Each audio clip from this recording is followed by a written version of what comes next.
Hey Gearheads, and welcome to Garage Talk. I'm Corey and this is the 2025 Mazda CX-70, the new premium large two-row SUV from the Mazda brand. I have gotten to live with this exact one for a week now here on my home turf after our speed date in Southern California. And in this video, I'm going to answer the question, is this the best premium luxury two-row crossover you can buy? Stay tuned.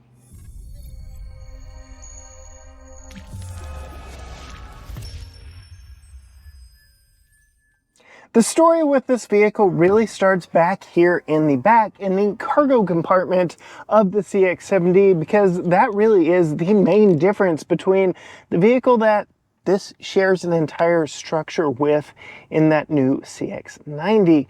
This really is a CX-90 three-row crossover without a third row.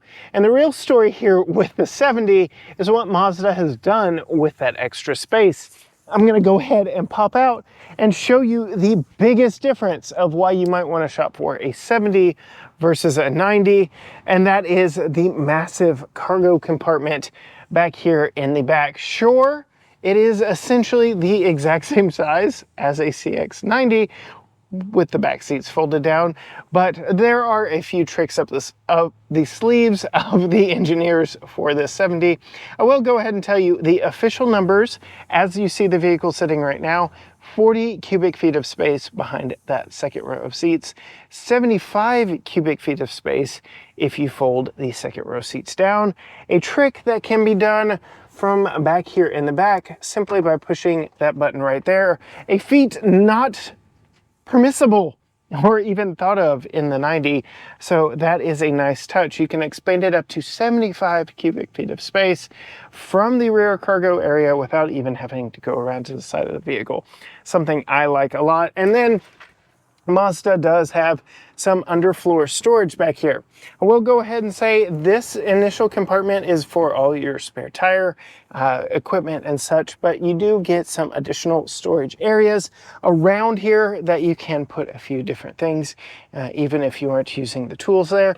But it is very easy to remove, and you can see underneath there we have our temporary spare with our subwoofer for our Bose system.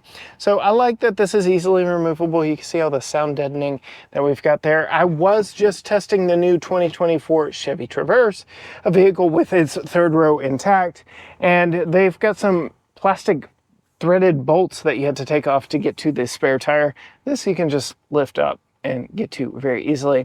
Another very interesting use of storage space back here. This is where the actual third row seat would be if we had a 90. I like that it is foam covered, so anything back here is going to be relatively silent. It's not going to rattle around, make a bunch of noise back here. Unfortunately, go ahead and fold this and show you.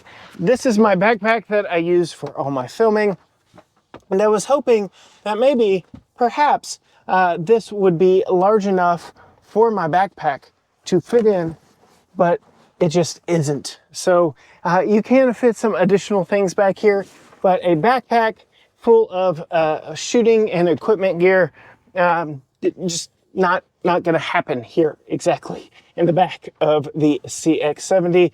So that is just something to take into consideration. You do get some additional space, but not a ton of additional space. And that is actually quite a long ways to reach when you've got that fully folded up. But Mazda has thought of that as well, because there are multiple different ways you can get there, but that is one of the easiest ways, is flipping that forward a couple times and you can get to it. I talked about the easy fold second row seats. Let's go ahead and pop in here. Some other things with these second row seats. There's some additional storage right here. This is where your feet would go if you are in the third row of a CX-90. So naturally, there's some additional space to be had back here. And you can see I've got my California car duster back here. Unfortunately, the weather has decided not to cooperate, and I haven't really gotten to use it, though our melting copper does really hide the dirt very nicely. I do, again, like that this is foam covered, so nothing back here is really going to make any noise. especially if you've got it all closed up back here. Now, you may be saying, well, what if I have two car seats back here? I can't easily fold the seat down just to get to that cargo space back there. Well, Mazda's thought of you there as well with their 60/40 split bench sliding second row seats. Once you pull that lever all the way up, you can slide the seat forward. So even with a child seat in place, you can fold that up, get to it very nicely and easily. I'm slightly curious of what is taking up all of this space down here. I know we are in the plug-in hybrid version, but the CX-90 also offers a plug-in hybrid version, so I don't feel like that's battery down there, so I'm not quite sure what all this space is being used for. That normally would be foot space for a third row of seats, but you can see all the same essential interior bodywork is still here where the third row of seats would be. They've changed it up slightly, but this is cup holders and such armrests for a potential third row of seats. Mazda has kept the cost down on the manufacturing side so that they can keep costs down on the consumer side. And that really brings me to, why does this vehicle exist? Why did they simply take out the third row of seats on a three-row vehicle and call it a different model?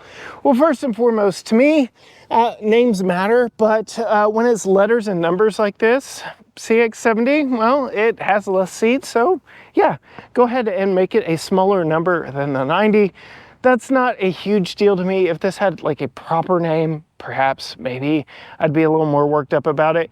Me personally, I was hoping for a slightly less hunchbackish look back here. When I first saw the 90, I remember being invited out by Mazda to Malibu, actually, to see the 90 for the very first time. And this was the area I had the most concern with, how I would like it, seeing it in person and seeing it out on the roads. I can tell you a CX-90 followed me to my filming location, literally almost exactly to my filming location.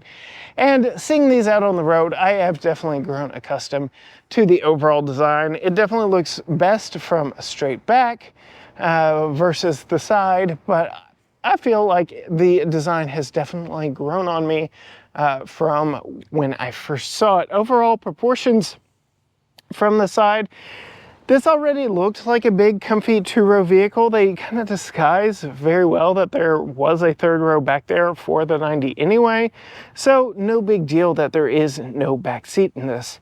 But yeah, the story of this vehicle really is all of the cargo carrying capacity added and the unique weights in which they added it back here to the back without drastically increasing the cost. Yes, the starting price of a CX-70 is higher than that of a 90, but that is also because they're aiming at a more affluent customer and they ditched the entry-level trims that are available on the 90 for the 70. So it starts comparably when you compare trim for trim. Some other things I do want to talk about, since we have the plug-in hybrid version, is the 1500 watt inverter back here. You have not one, but two plugs, household style plugs back here that can be accessed when pushing that button and turning that on and bringing some additional power back here to the back, powering your tailgate or whatever the case may be. Then we have the cigarette lighter style 12 volt 120 watt power outlet right there. So not quite as capable as the 120 watt 120 volt 150 watt. You get just a little bit more power right out of there. Definitely some more voltage. So that is the big story here with the 70. We do have several different videos on the channel already featuring this vehicle, but I did want to take some time and really appreciate this new color. It is called Melting Copper. It is exclusive to the 70. You cannot get it on the 90, and we really didn't get to spend a whole lot of time with this color in California. So when it became available here locally to me, I requested the new Hero color. This is the color you will see in all the press materials for this vehicle. Melting Copper is one of their mid-tier colors. It is an additional cost, but does not cost you as much as if you were to go with their very highly regarded Soul Red Crystal, which also looks phenomenal on this vehicle.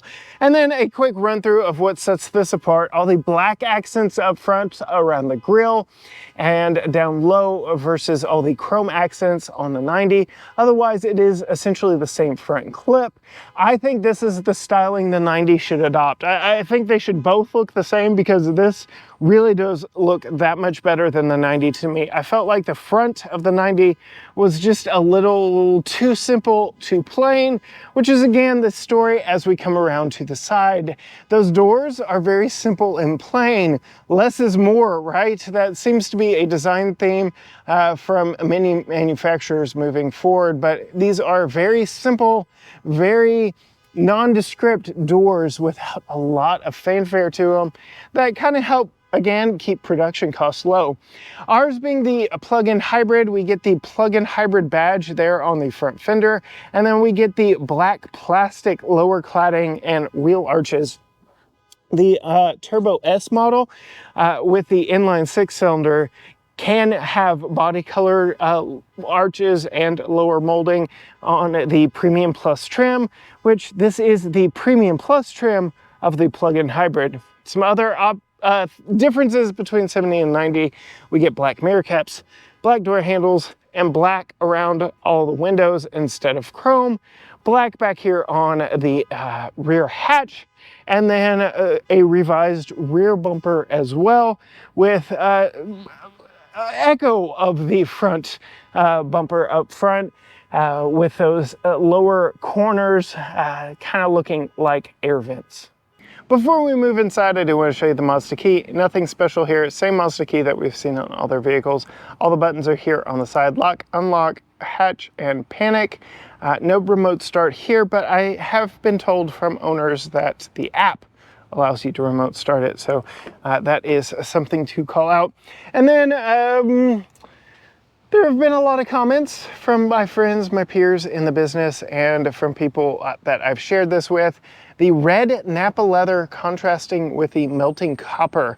I will say on Mazda's Build and Price website, if you select the melting copper color, this is the interior color that pops up with it. So this is something that Mazda wants to kind of make happen, the melting copper with the red Nappa leather. I don't know, sound off in the comments what you think of the contrast or the complement of the two. But then we get this kind of sporty looking interior, this metallic look here, but it is not actually metallic. It is plastic, but it looks nice and upscale. And then a nice armrest, a pistol grip door close. No pocket here in the door for storing anything, but we do get storage pockets in there. Multi-way positional seat with two-way lumbar and two-person memory, you can see up there. And just like all other Mazda seats, we get this black spine running down the middle. But again, this red Nappa leather is exclusive to the 70. You cannot get the red interior on the 90.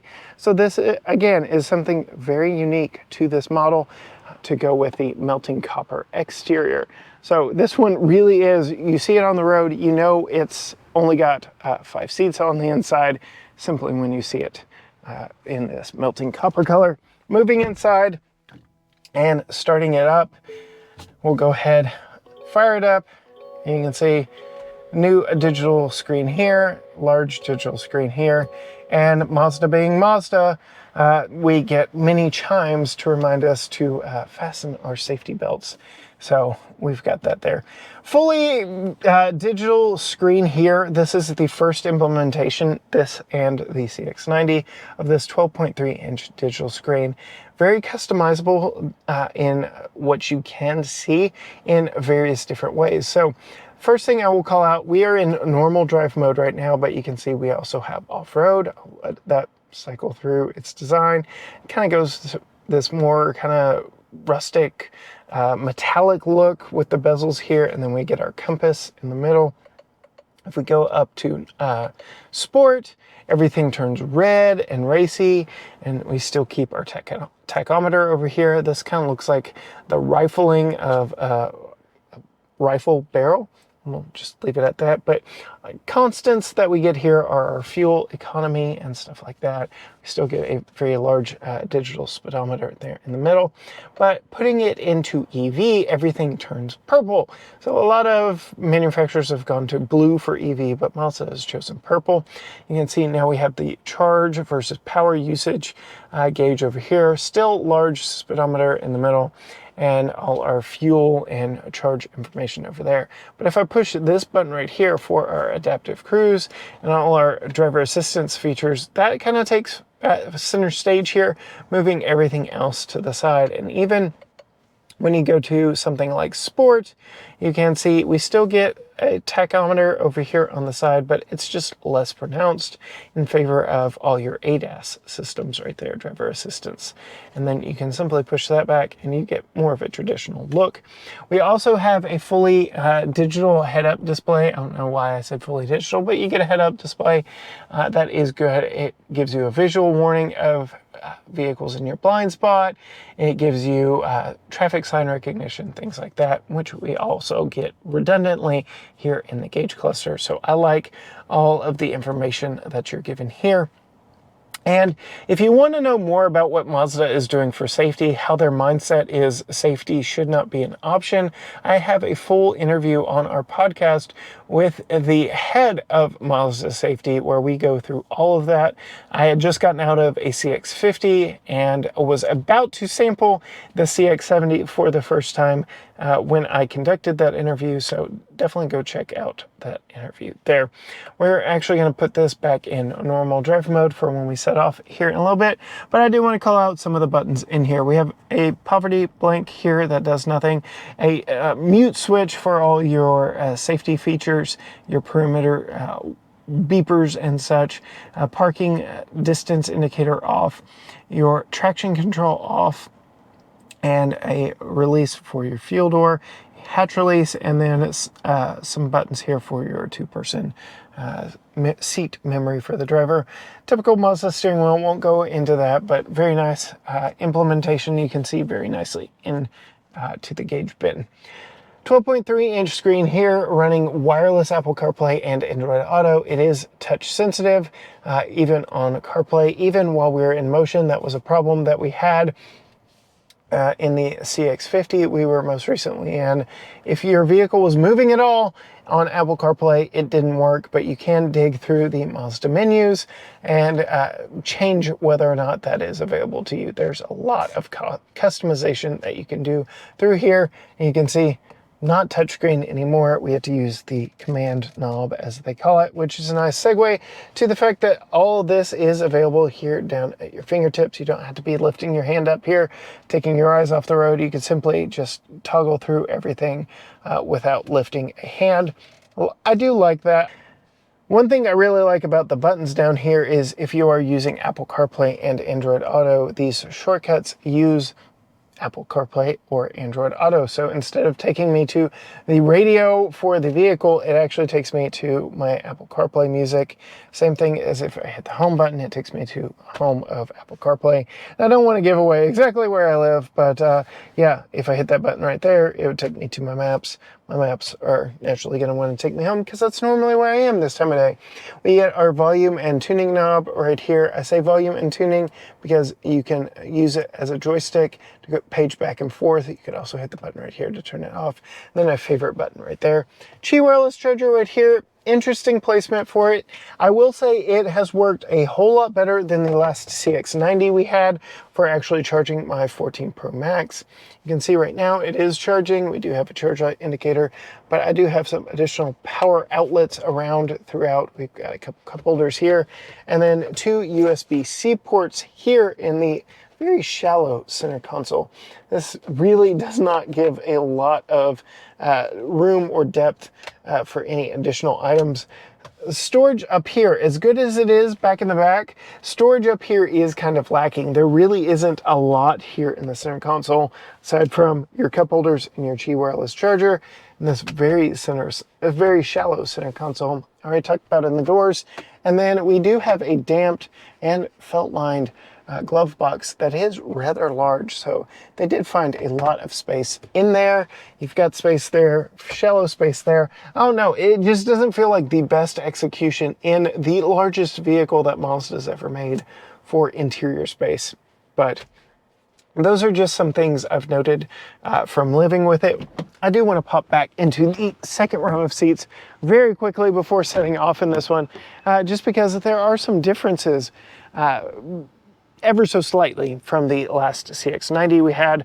First and foremost, I do want to call out, we do have built-in sunshades back in the back windows. Really like that. They work so much better than the suction cup ones we had when Tucker was a child. If you want to see me put in Tucker's child safety seat, see how much room there is, forward and rear facing, absolutely hit subscribe so you see that family review when it drops later this week. This being a 3-row vehicle primarily, but a 2-row vehicle right now as a 70, I've got plenty of room and space back here, sitting behind myself at 5'10". I've got a couple air vents back here with controls, heated outboard seats, 2 USB ports, and some additional storage. I feel like there's actually more storage back here with those map pockets and with the larger pockets in the doors than in the front doors. So if you've got passengers riding back here, you definitely have more storage space, I feel, back here. The center armrest does go all the way down to the seat, but it is fairly parallel to that seat bottom, not like Toyotas that start way up here and just kind of flop all the way down. So it's mid for me in the terms of center armrests here in the back row seats. And then we do have reclining second row seats. So because I have 40 cubic feet of space back here all the time, I'm really not concerned about reclining here and cutting into cargo space. I could really just find my most comfortable seating position and enjoy it. I do have a panoramic glass roof up here. I've got it closed today, but yes, I would have a nice view out of the panoramic roof, very comfortable back here, and I can find my perfect seating position. I already showed you these do slide forward and back, so if you need the seat to be a little closer to the front, whatever the case may be, it is ultimately adjustable back here. There are no captain's chairs options back here. We do have captain chairs as an option in the 90, but again, that has a third row of seats. You are only going to get a 3-person bench seat back here in the CX-70, so this is really your only option. That is all the big differences between 70 and 90. Let's get behind the road and see how it drives, because there are a few more differences when we set off in motion. The sun decided to pop out on me, y'all.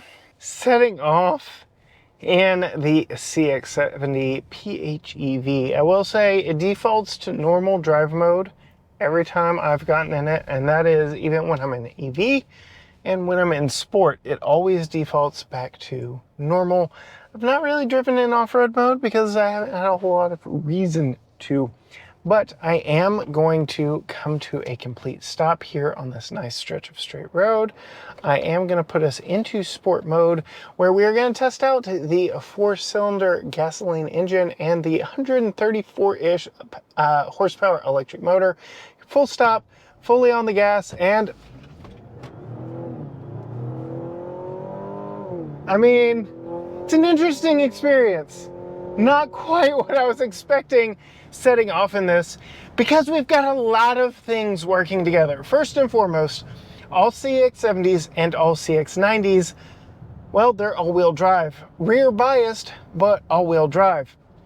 All of those models also use an 8-speed automatic transmission, and all of them are some version of a hybrid, this being the plug-in hybrid. Again, we have that 134-ish horsepower electric motor sandwiched in between the 4-cylinder, naturally aspirated 2.5 liter gas engine under the hood and the 8-speed automatic transmission. Putting it in sport mode, it's trying to take all of that and put it together into an entertaining practice and feel and exciting. And I don't know if I love the experience of just flooring it, even here in sport mode.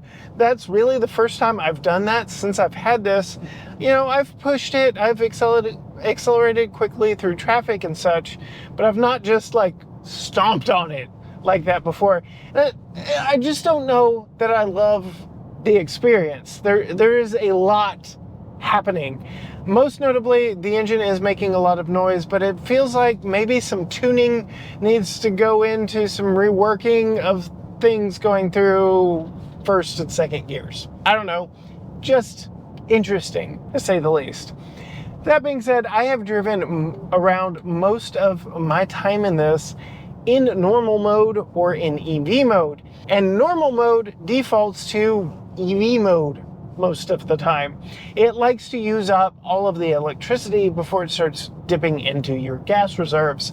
So when it can, while it can, it's using power from the onboard hybrid battery system and motivating you with the electric motor primarily.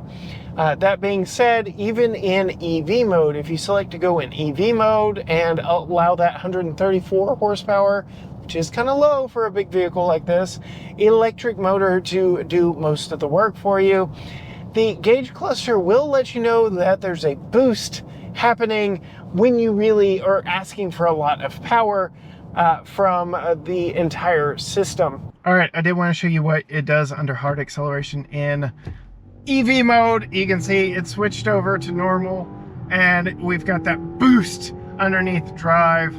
So it does change up how it behaves under hard acceleration in EV mode. And the entire system is rated at 323 horsepower and 369 pound-feet of torque. That torque number is the exact same that you get in that new inline 6-cylinder that can be found in the Turbo S models. So very competitive torque numbers, and the horsepower is only down slightly from the 340-ish offered in that inline 6-cylinder. So power numbers are really comparable. It's just how they are bringing them to fruition here in this plug-in hybrid version. A lot of the extra oomph and horsepower and instantaneous torque is coming from that bigger electric motor in between the 4-cylinder and the transmission. So a little bit of different way of approaching the same end result. Good horsepower, very good torque, and an all-wheel drive vehicle that will scoot you down the road. As I've driven this one, it has been perfectly fine. In normal operation, it is completely fine.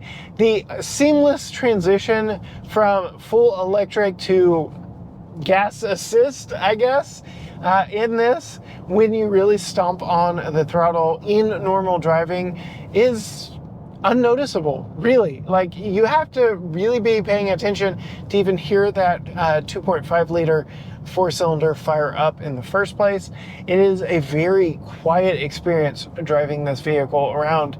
And if you don't turn the Bose sound system on, and if you aren't on these highly textured East Texas back roads, it is a very serene environment in here, allowing you to hear that electric motor really going to work underneath you and down in here somewhere. Because again, the transmission and the rear drive biased nature of this vehicle really is the biggest reason why we don't have more space here. This is transmission tunnel, after all. When it comes to piloting this thing, we took this down some windy mountain roads in Southern California, and getting it out here on my favorite driving roads that I'm familiar with in East Texas. I'm not even in sport mode, I'm in normal. I can tell you it is a fun drive. There really isn't much done different to the suspension of the 70 versus the 90. They really wanted to keep it as apples to apples as possible, but there are some weight differences, and they accounted for that in the suspension tuning. Otherwise, it is the same tuning that we get in the 90, just here in a lighter, less occupant available vehicle. When it comes to the steering, a birdie told me while we were in California that the steering is slightly different, a little more sporty, a little more responsive here in the 70 versus the 90, and that maybe, perhaps, this steering setup will find its way also into the 90. But for now, I can say it's been a while since I've been in the 90, but I can tell you that it is a pleasurable experience turning and carving corners here in the CX-70. It goes where I want it to. It communicates well. It's not overly heavy, but it does lend itself to a sportier feeling than something that's just loosey-goosey. It's not a boat-like experience here in the driver's seat like I've experienced in a Honda Pilot per se. The suspension and the steering of the newest Honda Pilot does kind of feel like you're piloting a boat. This leans into the zoom history of Mazda, even though Mazda may be known more now for their nice than their zoom. One thing I will note as I get to a little bit of slower driving in this is the regenerative braking. It does exist. This is a hybrid. They are going to try and get as much energy recaptured from things like braking, slowing down as possible to put more range in that electric battery. But you can't adjust it with the flappy paddles. This is for the 8-speed automatic transmission only, not for regenerative braking.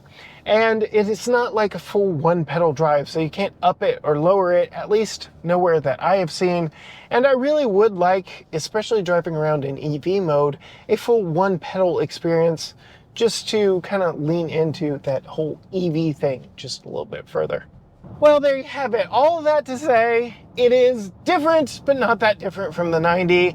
The PHEV, I think, is the powertrain I would go for because of the nearly 30 miles of all-electric range that you can do an entire day's commute on around East Texas, as we have, without using a drop of gas. I still have 350 miles of range left on this, and we've put over 130 miles on it so far. We're averaging about 2 miles per kilowatt, so just keep that into your consideration when trying to figure out how many electric miles you can get. And with the little bit of gas that we've used, including what I've done hard acceleration today, we're getting 65.6 miles to the gallon in total in those 140 miles that I've driven this so far. So it really is an efficient vehicle, and it really is a vehicle I like. I like it. I like what Mazda is doing. Mazda is a nice premium brand without being like the tippy top of the luxury spectrum. They're nicer than the Chevys and the Buicks of the world, but not as nice as the BMWs and the Mercedes of the world. It really falls into that kind of Volvo-esque middle ground where they kind of find themselves competing against Volvo, Lexus, and maybe Acura, of which both Lexus and Acura offer vehicles of this size and of this price, but I really feel like you're getting a good balance of efficiency, sportiness, and luxury here with the CX-70. Would I buy this over the CX-90? Yes. I really like the character difference that the style, the looks, the colors of this 70 give over the 90. Would I buy this over a Lexus RX or an Acura MDX? Yeah, I probably would. I like the character and feel of Mazda just a little bit better. The style differences from the 90 really fix all of my shortcomings on the visual appeal of this, aside for maybe a little bit of a hunchback backside. Otherwise, this is a completely pleasant vehicle to me, and one that I feel competes very nicely against the Acura MDX and the Lexus RX, and doesn't come with that Lexus stigma, I guess you would say. Lexus does go about their powertrain offerings quite a bit differently as well, giving you an electric rear axle versus this being a rear drive biased gas platform. So there are some differences there. I feel like there's less complexity to the powertrain in this versus the RX, even though I did, yes, mention a little bit of complexity with the hard acceleration in this. There, muddy waters as clear as they can be, I guess, on this CX-70. It is a good, competent vehicle right at $60,000 fully loaded. That does appeal to me and my family of 3 very nicely. If you want to see more from us, including our family review, where Holly is behind the wheel, hit the subscribe button and ring the bell so you are notified when that video drops. Find us on all social media platforms: Facebook, Instagram, X, TikTok, Threads, YouTube, you name it, all at GT Garage Talk, or you can go to gtgaragetalk.com. But as for me, with the CX-70 on the last day that I get to drive this around East Texas, until next time, gearheads, bye.